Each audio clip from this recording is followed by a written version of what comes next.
भारत के सैन्य हमलों के बाद पाकिस्तान के परमाणु ऊर्जा संयंत्रों से रेडिएशन लीक हो गया है, जिससे वहां की जनता भयावह स्थिति का सामना कर रही है।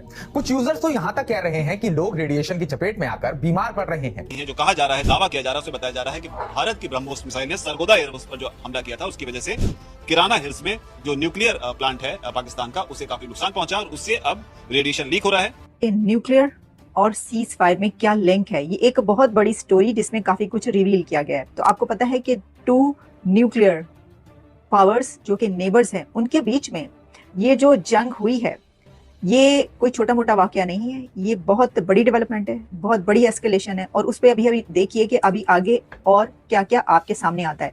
लेकिन मैं आपके सामने इस वक्त सिर्फ वो न्यूयॉर्क टाइम्स की स्टोरी रखना चाहती हूँ जिसपे इस वक्त बहुत बात हो रही है कि नूर खान एयरबेस जो है वो वहां पर वो एक्चुअली न्यूक्लियर हेडक्वार्टर है पाकिस्तान का। वहां स्टॉक पाइल है पूरा न्यूक्स का, और उन्होंने बहुत डीप टनल्स बनाए हैं और वहां पर उन्होंने वो स्टॉक पाइल रखा है। वो चाइनीज टेक्नोलॉजी बनाया क्योंकि उनके खुद के पास इतनी टेक्नोलॉजी नहीं थी कि वो इतने डीप टनल्स और इतने सिक्योर टनल्स बना सके। कहते हैं उन्होंने ये कहा था, दिखाया था कि इतने सिक्योर हैं कि कोई भी वेपन उसको अंदर तक जा नहीं सकता। वेल जहां तक हम देख रहे हैं दो तीन चीजें हुई हैं। एक तो ये है कि एक प्लेन है जो यूएस का यूएस डिपार्टमेंट ऑफ एनर्जी का, वो वहां पहुंचा है। और वो जो प्लेन है वो एक बड़ा स्पेसिफिक सा प्लेन है। उसका जो नंबर जो है जो उसका वो है N11SZ, वो डिपार्टमेंट ऑफ एनर्जी का है। उसका कोड जो है A03192 है। वो पाकिस्तान इस्लामाबाद में लैंड किया है। और कमाल की बात यह है कि ये जो ये प्लेन जो है वो B350 का है और इसके बारे में काफ़ी डिटेल भी है। और ये आता है तब जब वो डिटेक्शन करता है न्यूक्लियर डेटोनेशन कहीं। मैंने आपको अपने प्रोग्राम में भी बताया था कि प्राइम मिनिस्टर शहबाज शरीफ की तरफ से ये खबर आती है कि न्यूक्लियर मीटिंग हो रही है। तो मैंने कहा ये न्यूक्लियर मीटिंग क्या है, ये न्यूक्लियर मीटिंग हो रही है, किस चीज की मीटिंग हो रही है। उस वक्त तक हमें ये नहीं था कि जो न्यूक्लियर मीटिंग होने जा रही है तो ये एक ग्रुप होता है, यानी ग्रुप है मुल्क के अंदर जिसमें कुछ लोग हैं, जिसमें के जो सबसे इंपॉर्टेंट बिगेस्ट अथॉरिटीज हैं कंट्री की वही होती होंगी। तो स्टेट की अथॉरिटीज जो हैं उसमें चंद लोग होते हैं, 7 8 9 10 जितने भी, वो बैठते हैं और वो किसी ऐसी सिचुएशन में ये फैसला करते हैं कि अब न्यूक्लियर इस्तेमाल करना या नहीं करना।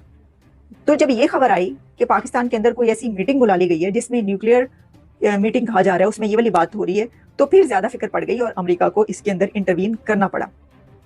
और इसके ऊपर जो डिफेंस मिनिस्टर है ख्वाजा आसिफ, जब उनसे पूछा गया था कि आपने ऐसी कोई मीटिंग बताई, तो उन्होंने कहा जी ऐसा कोई ग्रुप है नहीं, और ग्रुप है भी तो ऐसी कभी मीटिंग कोई बुला ही नहीं गई। क्या इतना आसान था क्या? कुछ ना कुछ ऐसा कैटास्ट्रॉफिक हुआ है जो इमीडिएट सीज फायर हुआ है, इमीडिएट सीज फायर। और वो उसका सिर्फ एक ही रीजन हो सकता है, वो है एक न्यूक्लियर इवेंट होना।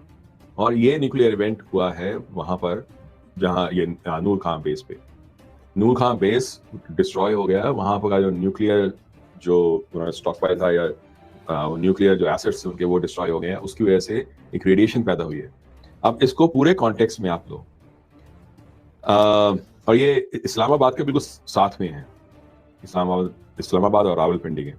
अगर वहां न्यूक्लियर रेडिएशन इस कदर बढ़ गई है कि उनको इतना कुछ लाना पड़ रहा है बाहर से, और जो टॉप जो प्लेन जो उनके वो हैं जो रिसोर्सेज हैं यूएस के, वो वहां जा रहे हैं to actually contain the radiation. इसका मतलब ये है कि that radiation in that area will remain for a long time and it's very devastating. ये कोई छोटा मोटा इवेंट नहीं है। ये अगर मैं इसको ये सोच रहा था कि पिछले 100 साल की वॉर की हिस्ट्री में सिर्फ एक ही ऐसा इवेंट है जो इसके मुकाबले का कहा जा सकता है, वो था हिरोशिमा नागासाकी पे attack. Short of nuking like Islamabad, this is the next worst thing that could have happened to Pakistan, which was a BrahMos missile like hitting that place and creating that. नमस्कार दोस्तों, स्वागत है आपका मेरे एक नए video में। दोस्तों, भारत और पाकिस्तान के बीच जब संघर्ष हुआ था तो भारत ने जब पहली बार हमला किया था आतंकियों के ऊपर, तब 9 जगह हमला किया गया था। दोबारा जब पाकिस्तान का जो रिटेलिएशन हुआ, हमारे पुंछ में निर्दोष लोगों की जानें गई पाकिस्तानी हमले के द्वारा, पाकिस्तान ने रिहायशी इलाकों पर हमला कर दिया। उसके जवाब में भारत ने करीब 30 से 35 सुसाइड ड्रोन यहां से भेजे थे, माल मसाला डाल करके वहां पर, और वो जाकर के वहां पर एक तरीके डिस्ट्रॉय हो गए, जहां पे गए वो खत्म कर दिया, इनके डिफेंस सिस्टम को खत्म कर दिया, PQ-9 जो चाइनीज के द्वारा आया था। लेकिन उसमें जो सबसे अहम बात रही है कि करीब 15-20 ब्रह्मोस मिसाइल दागी गई थी। उनमें से हो सकता है कि कुछ मिसाइल इनके जो परमाणु संयंत्र हैं 2 जगह वहां पर जाके लगी हैं, और इनके वहां पर रिएक्शन जो हुआ है, जो रेडिएशन फैलना चालू हुआ है, उसमें पाकिस्तान की जो सरकार, उसके हाथ पांव फूल गए। करीब 100 किलोमीटर के अंदर का जो एरिया है उसको खाली करवा दिया गया है, और अगर यूं कहे तो वहां पर शायद परमाणु बम से न्यूक्लियर रिएक्शन हुआ है। तो पाकिस्तान की मीडिया डर रही है, घबरा रही है। तो चलिए ये वीडियो देखते हैं और मैं मिलता हूं वीडियो के अंत में। तो अगर एयर बेसिस को हिट किया जा रहा है तो अमेरिका को यह भी पता चल गया होगा कि पाकिस्तान की एयर बेसिस को किस हद तक हिट किया गया, कितनी एयर बेसिस को हिट किया गया। जैसे देखें, इंडिया तो कह रहा है ना कि जी 11 एयर बेसिस को बहुत बुरे तरीके से हिट किया, या 6-7 बेसिस का पहले आ रहा था। तो ठीक है, अगर 2 कंट्रीज के बीच जंग हो रही है तो हम उनमें से किसी की बात नहीं माननी चाहिए किसी अपने दूसरे दुश्मन के लिए कि जी हो सकता है गलत कह रही हूँ, बढ़ा चढ़ा के कह रही हूँ, जैसे कि इस वक्त बहुत कुछ बढ़ा चढ़ा के चल रहा है।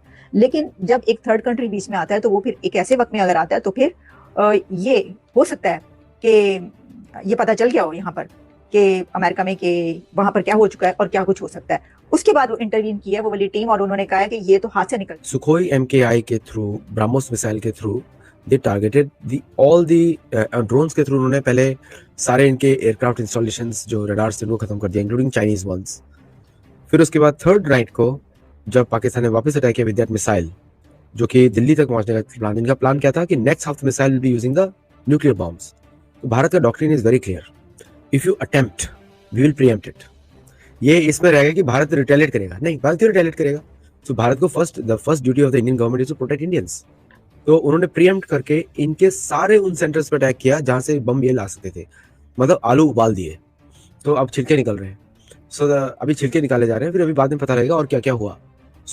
इन्होंने जो उनका केरन जो जगह है जहाँ पे पहाड़ी के नीचे रखते हैं वो लोग, केरन नाम है, क्या नाम है पता नहीं। तो उस पहाड़ में 6 गेट्स हैं, 5 गेट्स को टारगेट किया, 5। और यहाँ जा Gayatri ji, India has arrived to be the super power, next super power. Indian military, Indian air force, now suddenly Indian air force का रैंकिंग चाइनीज से भी ऊपर चला गया है। जस्ट इमेजिन, इस ऑपरेशन ने 4 दिन में ये दुनिया को दिखा दिया that the Indian military is extremely professional military with very high accuracy items. अच्छा, किसी भी मिलिट्री का जब हम जज करते हैं तो उसमें जज किया जाता है defensive capabilities as well as offensive capabilities. So India is the largest volunteer army in the world, not second largest, it's the largest. यहाँ पे कभी conscription नहीं लगाया गया. So there are all the willing soldiers who will take up the enemy. इसमें आपको इस पूरे इंसिडेंट में वॉर का इतिहास ही देखना पड़ेगा, जिसको पूछ ने बड़ा अच्छा बताया. But I'll touch upon another point which India used in the warfare: frequency jamming, radiation missiles and frequency planning. देखिए क्या होता है, all Pakistani missiles follow GPS. And also the Russian satellites, they follow GLONASS and Baidu. Their frequencies are known. कि पाकिस्तान और अफगानिस्तान के अंदर इतने ही दिनों के अंदर या इतने ही देर में 2-3 अर्थक्वेक आए हैं। अब मुझे नहीं पता कि आए हैं नहीं आए, ये भी मैं आपको बता दूं, लेकिन कुछ जगहों पर मैंने पढ़ा है। तो वो जो अर्थक्वेक आए हैं वो खतरा ही है, या खदशा ये जाहिर किया जा रहा है कि कहीं कोई न्यूक्लियर टेस्ट ना किया गया हो, जिसकी वजह से ये वाले अर्थक्वेक आए हैं। अब मैं आपको एक और बात बताऊं, इस तरह के कोई अगर टेस्ट किया जाएगा और अर्थक्वेक आएगा, उसका भी अमेरिका को पता चल जाएगा। खासकर एक्स पर कुछ यूजर्स ने दावा किया कि भारत ने ऑपरेशन सिंदूर के तहत पाकिस्तान के परमाणु संयंत्रों या संवेदनशील सैन्य ठिकानों पर हमला किया, जिसके चलते रेडिएशन लीक हो गया। इन पोस्ट में तस्वीरें और वीडियो भी शेयर किए गए। किराना हिल्स आप देखिए, ये हमारा जम्मू कश्मीर का इलाका है और ये हमारा पंजाब का जो बॉर्डर एरिया वहां देखिए, और वहां से लगता हुआ ये किराना हिल्स का एरिया है जिसके बारे में दावा किया जा रहा है। ये किराना हिल जैसे कि सौरभ नाम से ही लग रहा है, ये मेरे ख्याल में पहाड़ी इलाका है। बताया ये जाता है कि हमारी एक ब्रह्मोस मिसाइल या एक कई गई, ब्रह्मोस के ऊपर पे हम विस्तृत चर्चा करेंगे बाद में, लेकिन ब्रह्मोस ने जो अटैक किया तो पाकिस्तान कहता है कि वी आर न्यूक्लियर पावर, हम न्यूक्लियर पावर वाली शक्ति है, हमको हल्के में मत लीजिए, हमारे पास करीब 140 न्यूक्लियर वेपन्स हैं। वो उनके जैसे बंदर के हाथ में अस्त्रा मिल जाए तो कहता तो है देखो अस्त्रा देख लो, अस्त्रा देख लो, लेकिन बंदर से अस्त्रा छीनना कोई बड़ी चीज नहीं है। अच्छा मदारी अगर हो, वो 2 मिनट में बंदर के हाथ से अस्त्रा छीन लेता है। न्यूक्लियर और सीज फायर में क्या लिंक है, ये एक बहुत बड़ी स्टोरी जिसमें काफी कुछ रिवील किया गया है। तो आपको पता है कि 2 न्यूक्लियर पावर्स जो कि नेबर्स हैं, उनके बीच में ये जो जंग हुई है, ये कोई छोटा मोटा वाकया नहीं है, ये बहुत बड़ी डेवलपमेंट है, बहुत बड़ी एस्केलेशन है, और उस पर अभी देखिए कि अभी आगे और क्या क्या आपके सामने आता है। लेकिन मैं आपके सामने इस वक्त सिर्फ वो न्यूयॉर्क टाइम्स की स्टोरी रखना चाहती हूँ जिस पे इस वक्त बहुत बात हो रही है। कि क्या कारण है कि टनो टनो इल्यूशन 2 में आपके बोरॉन इजिप्ट से आ रहा है? कारण क्या है? कारण यही है कि रेडिएशन आ रहा था, इनके हाथ पांव गए फूल, और इन्होंने कहा कि जहां से जो भीख का कटोरा जितने में जितना समा सके, तो वो आप ये समझिए इल्यूशन 2 जिसका नंबर है 76 ये भी पाकिस्तान का तो झूठ है, ये नंबर भी गलत है। ये सारी चीजें आपकी बिल्कुल डॉक्यूमेंटेड है बिल्कुल, और आपने तो दिखा भी दिया। लीजिए, आपने एक अटैक में ब्रह्मोस के जो आपने देखा, आज वियतनाम और फिलीपींस खरीद रहे हैं चीन को कंटेन करने के लिए, और इधर अगर आप देखिए कि आपके साउथ अमेरिकन कंट्रीज भी ब्रह्मोस की मांग कर रही हैं। अभी लखनऊ में हमारे रक्षा मंत्री जी ने शायद 3-4 दिन पहले ब्रह्मोस की फैसिलिटी का इनॉग्रेट किया है कि जिससे हमारी क्षमता कम से कम 1000 ब्रह्मोस मिसाइल्स पर ईयर उसको उससे भी ज्यादा बढ़ने वाली है। तो ब्रह्मोस सक्सेस स्टोरी तो मैंने आपको बताया, लेकिन इसके साथ साथ अब जो पाकिस्तान हमेशा कहता है कि हमें सबूत दीजिए, अब सबूत क्या दें? अंधे को भी सबूत दें, क्या दें? अब ये तो सबूत है सैटेलाइट। अब हम आपको बताते हैं सैटेलाइट इमेजेस देख लें, जिस तरीके के खंदक बने हुए हैं वहां पे, ऐसे ऐसे किलोमीटर के किलोमीटर खंदक बने हैं कि सैटेलाइट की फोटो सारी दुनिया में आ चुकी हैं। कि नूर खान एयरबेस जो है वो वहां पर वो एक्चुअली न्यूक्लियर हेडक्वार्टर है पाकिस्तान का, वहां स्टॉक पाइल है पूरा न्यूक्स का, और उन्होंने बहुत डीप टनल्स बनाए हैं, और वहां पर उन्होंने वो स्टॉक पाइल रखा है। वो चाइनीज टेक्नोलॉजी बनाया है, उनके खुद के पास इतनी टेक्नोलॉजी नहीं थी कि वो इतने डीप टनल्स और इतने सिक्योर टनल्स बना सके। कहते हैं उन्होंने एक आधा दिखाया था कि इतने सिक्योर हैं कि कोई भी वेपन उसको अंदर तक जा नहीं सकता। वेल, जहां तक हम देख रहे हैं वो 2-3 चीजें हुई हैं। एक तो ये है कि एक प्लेन है जो यूएस का यूएस डिपार्टमेंट ऑफ एनर्जी का, वो वहां पहुंचा है, और वो जो प्लेन है वो एक बड़ा स्पेसिफिक सा प्लेन है। उसका जो नंबर जो है जो उसका वो है N11SZ।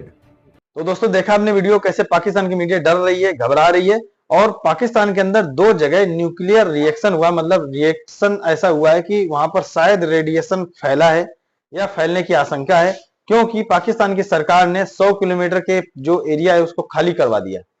इस चीज की जो पुष्टि है वो पाकिस्तान की मीडिया भी कर रही है, और ऑस्ट्रेलिया की मीडिया ने 100% पुष्टि कर दी है कि भारत के द्वारा जो हमले किए गए थे पाकिस्तान के अंदर, उसमें 2 जगह ऐसी थी जहां पर इनके न्यूक्लियर रिएक्टर चीजें होती थी, मतलब परमाणु बम से जुड़ी हुई, या आप कह सकते हैं न्यूक्लियर से जुड़ी हुई, रिएक्शन से जुड़े हुए वहां रिसर्च या कुछ होता था।